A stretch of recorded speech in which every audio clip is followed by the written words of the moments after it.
এবং বাংলাদেশ থেকেও এসেছেন আমাদের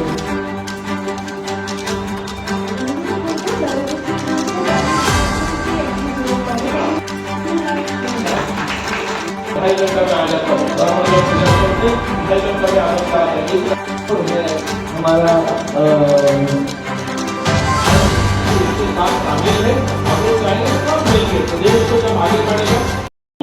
तो उस तरफ से एक आवाज आया था जो हम उत्तर प्रदेश से आया है, हमारे को भूल गया क्या? आप जो लोग उत्तर प्रदेश से आए, राजस्थान, मध्य प्रदेश, पूरे देश भर से आए हैं, ये आजाद भारत के 75 ईयर्स कंप्लीट हुआ है और हमारे त्रिपुरा के जो मतलब 50 साल पूरा हुआ है, हमारा जो वोटिंग सिस्टम चालू हुआ है 50 साल पूरा किया है।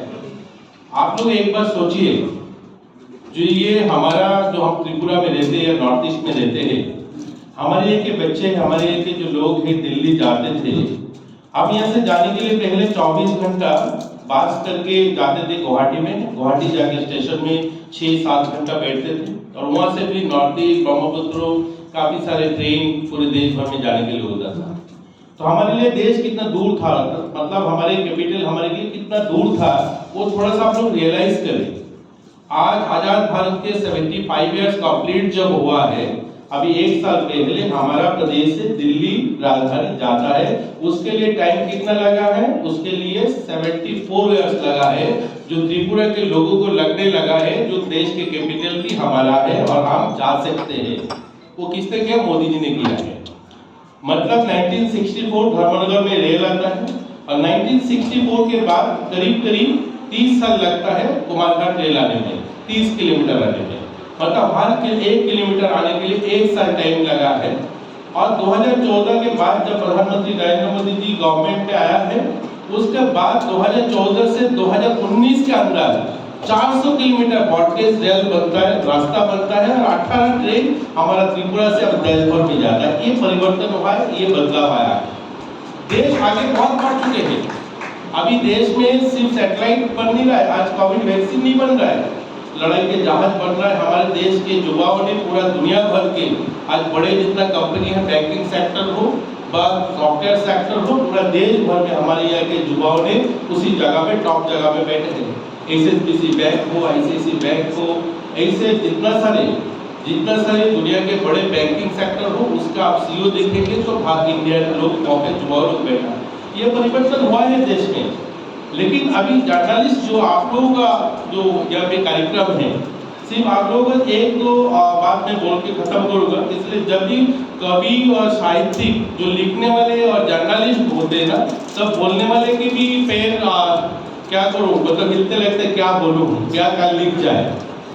ये आपकी जो हिस्ट्री है, मतलब ये जो लिखने का जो हिस्ट्री आज से शुरू नहीं हुआ है, ये मतलब हमारे 1400-1500 साल में, मतलब 1400-1500 इंग्रेजी थे, गोटा पृथ्वी थे, अर्थात মানুষের কথা তখনকার সময় राजा महाराजाদের বক্তব্য, বিভিন্ন ব্যাপারী अर्थात वाणिज्यिक जो लोग बिजनेस करते थे तब के जमाने में, उसी के दौरान वो उनके जो मैसेज है पूरे एक गांव से दूसरे गांव से तीसरे गांव, वहाँ से सिटी, ऐसे ये चलता था।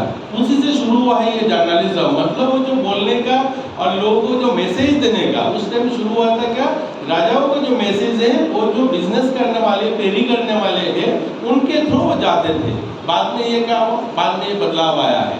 बदलाव मतलब यूरोप कंट्री में 1600-1700 साल में वहाँ पे धीरे धीरे नोटिस के, मतलब फिर कागज में आया है जो घर घर पहुँचाना है, जाके मैसेज दे के आते राजाओं। बाद में ये कन्वर्ट हुआ है, प्रेस शुरू हुआ है लिखने का, 1700 साल में प्रेस आया है, धीरे धीरे न्यूज प्रिंट लिखना शुरू हुआ है। और तब के बाद से हम देखेंगे हमारा देश में 1800 शताब्दी के बाद जो शुरू हुआ है, सिर्फ हम लोग अभी बोलते जनता की आवाज है, जनता की आवाज नहीं थे, जनता की आवाज अभी बोलते हैं। तब क्या थे? तब हमारे देश में जो लड़ाई करने वाले जो स्वाधीनता संग्रामी है, ये राजबिहारी बसु, सुभाष चंद्र बोस, जितेंद्र दास, गोपाल कृष्ण गोखले, ऐसे जो बड़े बड़े हस्ती थे, इनके जो मैसेज है देश के लिए, वो मैसेज उनके थ्रू जाते थे। मतलब वो लोगों का जो मैसेज है वो रिपोर्ट के, मतलब न्यूज़पेपर के काम था, उन्होंने क्या बोलते थे वो पूरा देश को जनता तक पहुंचाना है, ये था। बाद में अब देखिए हमारे जो स्वाधीनता के बिल्कुल जब करीब आया है, काजी नजरुल इस्लाम ने जो लिखा है, इसे बहुत सारे लिखा था, उस लिखा में लोग बोलते थे उनके लिखनी में जो गोले जो बारूद के बदबू आते थे, इसीलिए विद्रोही कवि नजरुल बोला जाता था। तो उन्होंने क्या लिखते थे? उन्होंने लिखते थे साम्यवाद के लिए बोलते थे, इक्वलिटी के लिए बोलते थे, उन्हीं लिए बोलते थे, जातिवाद के खिलाफ लिखते थे, उन्होंने बोलते थे ब्रिटिश को कैसे भगाया जाए, वो लिखते थे। तो आज ये जरूरत है क्या?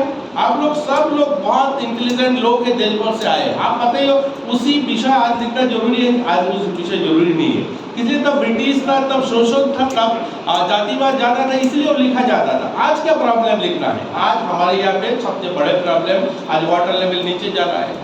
आज देखिए 5 जून हम लोगों ने इंटरनेशनल एनवायरनमेंट डे मनाया है। आप एक बार सोचिए, आप दिल को, ये जितना सारे इधर बैठे और सामने बैठे हैं, मैं सबको बोलता हूँ, एक बार आप लोग सोचिए, ये 50 साल हुआ है, 50 साल पहले शुरू हुआ था इंटरनेशनल एनवायरनमेंट डे। तो 50 साल में हर साल हर ऑर्गेनाइजेशन, ये स्कूल हो, कॉलेज हो, गवर्नमेंट ऑफिस हो, प्राइवेट ऑर्गेनाइजेशन हो, आप पेड़ लगाते हो, वृक्ष लगाते हो, तो लगाए तो कितना बचा है? आपने हर साल 10 पेड़ लगाया होगा, तो 50 साल में 500 पेड़ होना चाहिए था। आपका ऑर्गेनाइजेशन के सामने है क्या 500 पेड़? 5 पेड़ भी नहीं है, इसलिए वो दिल से नहीं किया, लगाया सिर्फ, वो फोटोग्राफी हुआ, अभी वो सिर्फ दिखाने के लिए हुआ है। तो वो प्रॉब्लम आज लिखना है क्या? जब काजी नजरुल ने लिखा था ब्रिटिश को भगाने के लिए, तो आज ये लिखना कौन सा जरूरी है? आज हमारा वृक्ष बाँचे, उसके लिए भी लिखना है। ये भी हमारे जो राइटर लोग हैं, इनमें भी हमारी जिम्मेदारी है, सिर्फ हमारे फ्रीडम के लिए और जनता के लिए नहीं है, देश के भी लिए लिखना है और ये दुनिया को बचाने के लिए भी लिखना है। ये हमारे सामने प्रॉब्लम है। आज दिल्ली सिटी में 500 फीट नीचे वाटर लेवल है, वहाँ पे कोई भी पानी के बोरिंग कराता है, 500 साढ़े 500 फीट नीचे बोरिंग करना पड़ता है। ये हमारे लिए, कि हमारे नेक्स्ट जनरेशन के लिए, आने वाले टाइम के लिए प्रॉब्लम नहीं है क्या? हमारे त्रिपुरा में 300 फीट नीचे पानी जा चुका है, तो ये कौन लिखेगा? किससे ये आवाज उठेगा? ये आपसे उठेगा। ये हम नेता लोग, हमारे जो कमी आप लिखेंगे, लेकिन उसका समाधान भी लिखना पड़ेगा।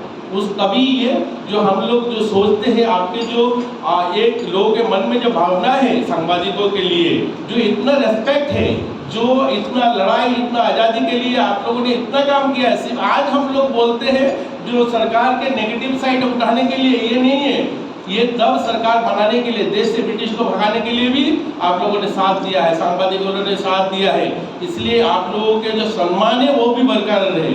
हम लोग बोलते हैं ये बहुत एक्सपर्ट लोग हैं, मैं सुना जैसे ये लोग देश विदेश में जाते हैं, आज भी यूरोपियन बहुत सारे देश हैं जो किसी के बारे में लिखने का पहले उससे पूछा जाता है, आपके नाम पे एलिगेशन आया, ये सच है क्या? बताइए, आप आपके पक्ष रखिए।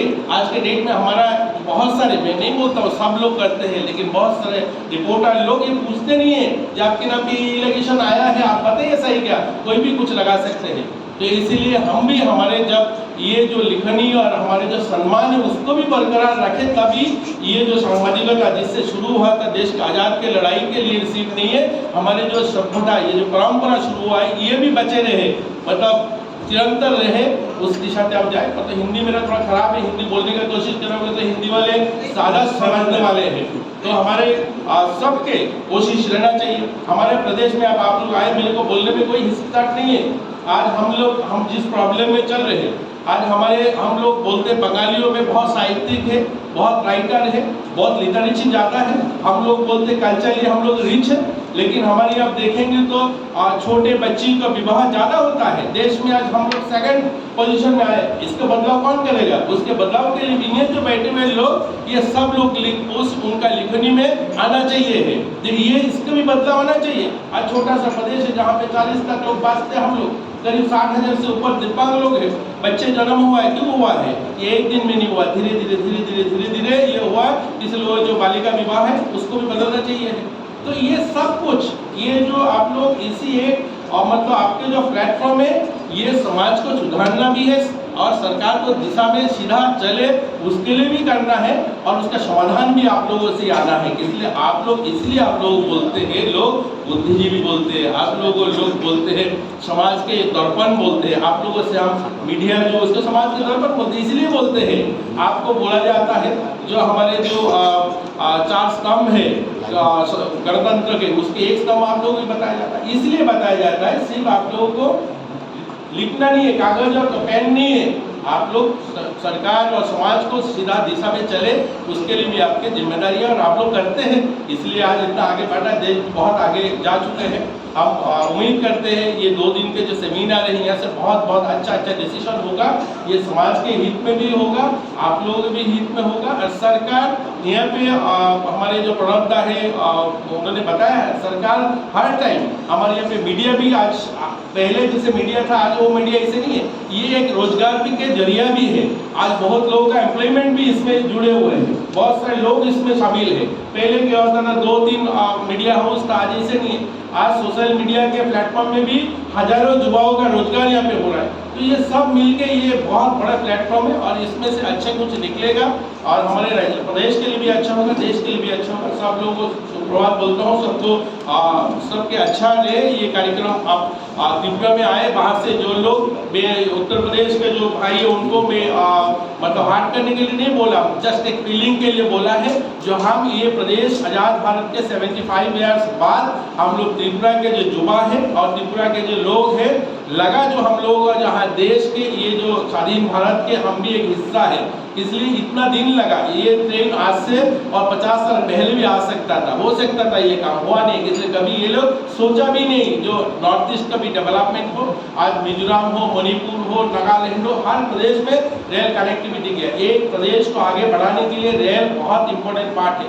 रोड कनेक्टिविटी देखिए, हमारा प्रदेश में सिर्फ एक नेशनल हाईवे था आसाम अगरतला, किसी कारण से किसी बंद हो जाए, वो मिट्टी गिर के ये बरसात के टाइम बंद हो जाए, 15-15 दिन गाड़ी नहीं आते थे, 20-20 दिन गाड़ी नहीं आते थे। आज एक नहीं, आज जैसे 11 नेशनल हाईवे के काम हुआ है। आज अल्टरनेटिव नेशनल हाईवे कोयला शहर से जहाँ 6 घंटा, कल शाम को मेरा एक मीटिंग। देश का सबसे बड़ा यूनियन है, यूनियन काफी national federation of journalist has